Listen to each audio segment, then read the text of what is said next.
Welcome to लोकसेवा स्पर्धा परीक्षा. लोकसेवा स्पर्धा परीक्षेमध्ये आपलं स्वागत आहे. थेट प्रश्नांना सुरुवात करूया. Who won global music album award at 66th Grammy awards 2024. 66व्या ग्रॅमी पुरस्कार 2024मध्ये कोणाला ग्लोबल म्युझिक अल्बम अवॉर्ड मिळाला आहे? The answer is Shakti band from India. उत्तर आहे भारताचा शक्ती बँड यांना ग्लोबल म्युझिक अल्बम अवॉर्ड 66व्या ग्रॅमी अवॉर्ड 2024मध्ये हा पुरस्कार त्यांना मिळाला आहे.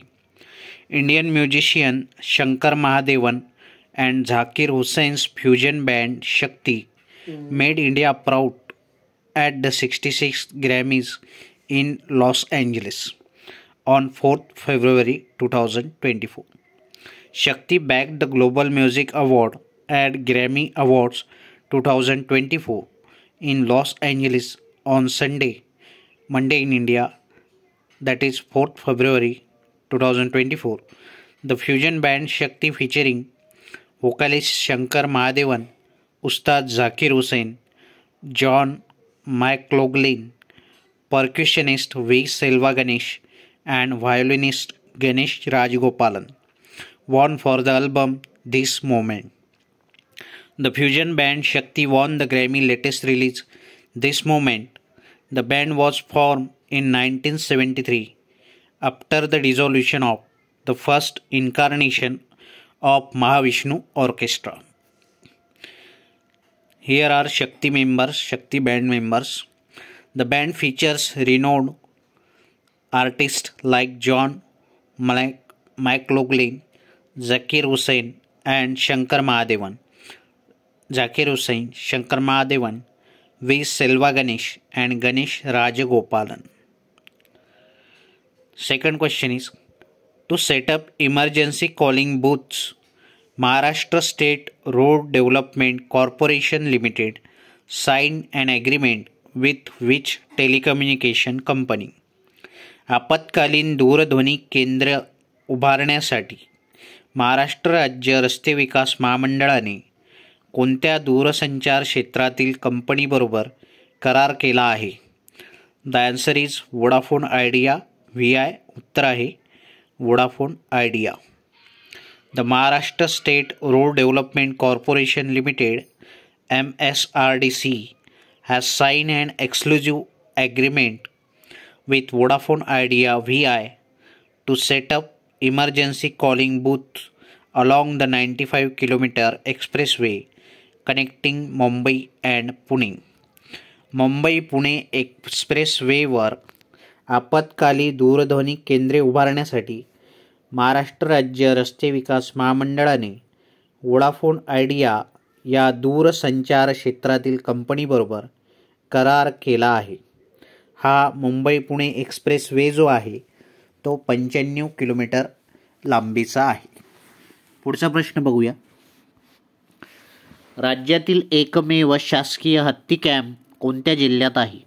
In which district state forest departments only camp for elephants is located?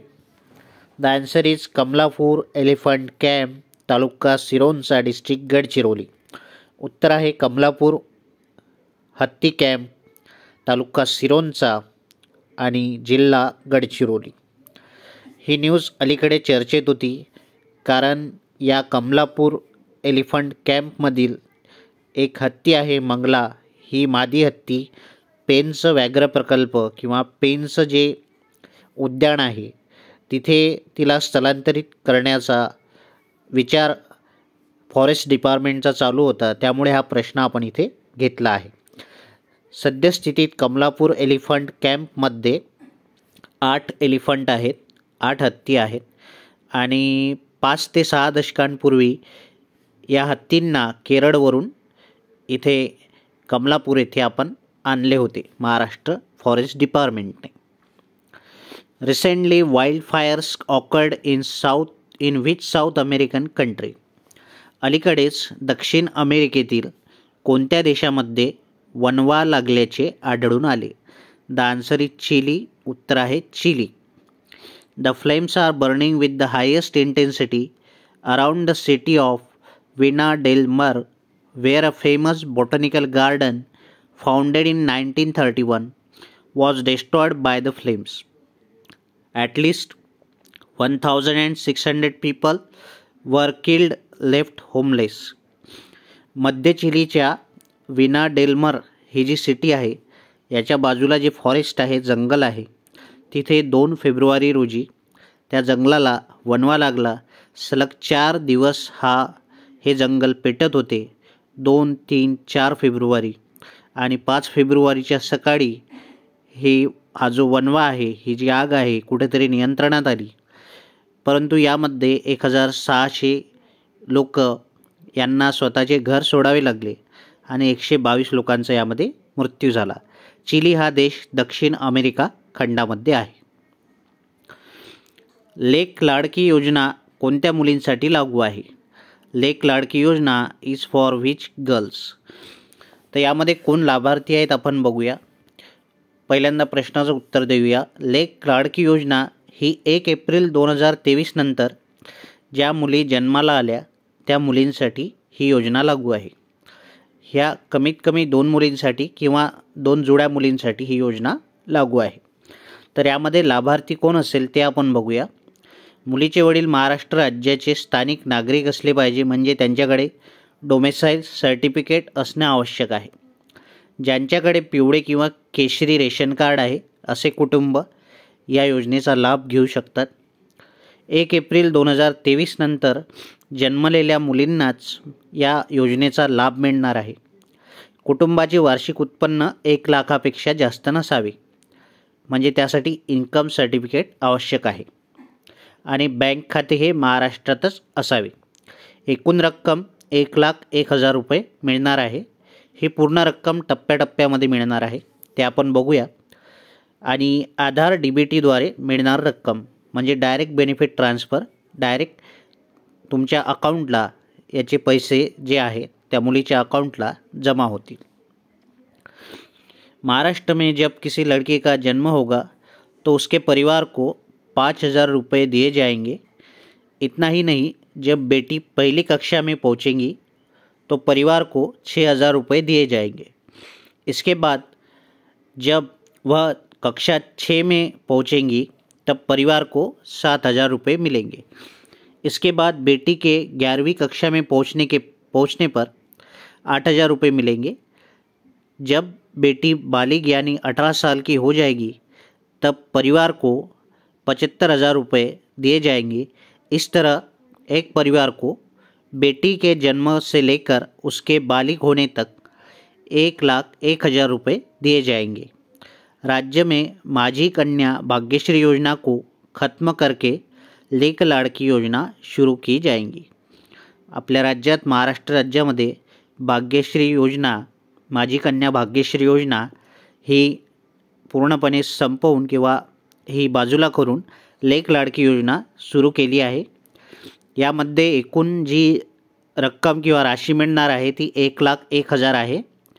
सर्वप्रथम जन्म झाल्यावर 5,000 रुपये, त्यानंतर पहिल्या वर्गात गेल्यानंतर 6,000 रुपये, 6व्या वर्गात गेल्यानंतर 7,000 आणि 11व्या वर्गात गेल्यानंतर 8,000.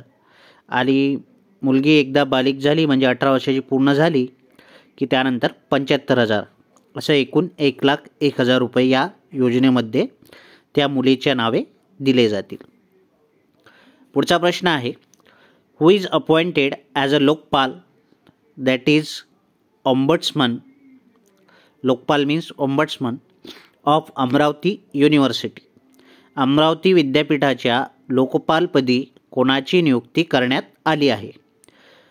The answer is doctor Shrikant Komawar. उत्तर आहे डॉक्टर श्रीकांत कोमावार. ऑम्बड्समन किंवा लोकपाल जे असतात विद्यापीठाचे, त्यांचा कालावधी हा नियुक्तीपासनं 3 वर्ष असतो किंवा त्यांच्या वयाची 70 वर्षे यापैकी जे आधी होईल तोपर्यंत असतो. फॉर एक्झाम्पल, एखाद्या व्यक्तीची नियुक्ती लोकपाल म्हणून वयाच्या 68व्या वर्षी झाली तर तो लोकपाल म्हणून केवळ 2 वर्षे त्या पदावर राहू शकतो, कारण 2 वर्षानंतर त्याच्या वयाची 70 वर्षे पूर्ण होत आहेत आणि एखाद्या व्यक्ती हा 67व्या वर्षी जर लोकपाल म्हणून नियुक्त झाला तर तो त्याचे 3 वर्ष पूर्ण करू शकतो. तर हा होता लोकपाल विद्यापीठ लोकपालाचा कालावधी. Which industrial group crossed 30 lakh crore capital market in India, or which industrial group crossed 30 lakh crore capital in stock market of India? भारतातील कोणत्या उद्योग समूहाने 30 लाख कोटींचा भांडवली टप्पा गाठला आहे? The answer is Tata group. उत्तर आहे टाटा समूह. टाटा समूहाच्या अनेक कंपन्या आहेत आणि टाटा समूह हा पहिला असा उद्योग समूह आहे ज्याने 30 लाख करोडचा भांडवली टप्पा भारताच्या शेअर बाजारामध्ये किंवा भारताच्या बाजारामध्ये गाठला आहे. तर उत्तर आहे टाटा समूह, Tata group. When Uttarakhand state passed bill on uniform civil code, Uttarakhand राज्याने समान नागरी कायदा विधेयक केव्हा मंजूर केले? हा प्रश्न महत्त्वाचा आहे. MPSC अशा प्रकारच्या डेट्स करंट अफेअर्समध्ये विचारतं. तर द आन्सर इज 7 फेब्रुवारी 2024. उत्तर आहे 7 फेब्रुवारी 2024. 7 फेब्रुवारी 2024 रोजी उत्तराखंड राज्याने समान नागरी कायदा विधेयक मंजूर केले आहे. Uttarakhand state pass bill on uniform civil code on 7 February 2024. आता उत्तराखंड नंतर आसाम आणि गुजरात असं युनिफॉर्म सिव्हिल कोड म्हणजे समान नागरी कायदा हे बिल आणण्याच्या प्रतीक्षेत आहे. उत्तराखंड हे युनिफॉर्म सिव्हिल कोड पास करणारं पहिलं राज्य ठरलं आहे. British Indian peer Shreela Flather pass away at the age of 89. She was. भारतीय वंशाच्या श्रीला फ्लेथर यांचे वयाच्या 89व्या वर्षी निधन झाले. त्या रिकामी जागा होत्या. The answer is teacher and politician. उत्तर आहे शिक्षिका आणि राजकारणी. Known for her elegant saris in the House of Lords, the teacher and politician was a life peer as Baroness Fletcher of Windsor and Maidenhead in Berkshire. ह्या ज्या फ्लेथर होत्या, श्रीला फ्लेथर या भारतीय वंशाच्या होत्या आणि त्या युनायटेड किंगडमच्या ब्रिटनच्या हाऊस ऑफ लॉर्ड्समध्ये सांसद होत्या. म्हणजे तिथल्या वरिष्ठ सभागृहामध्ये त्या सांसद होत्या.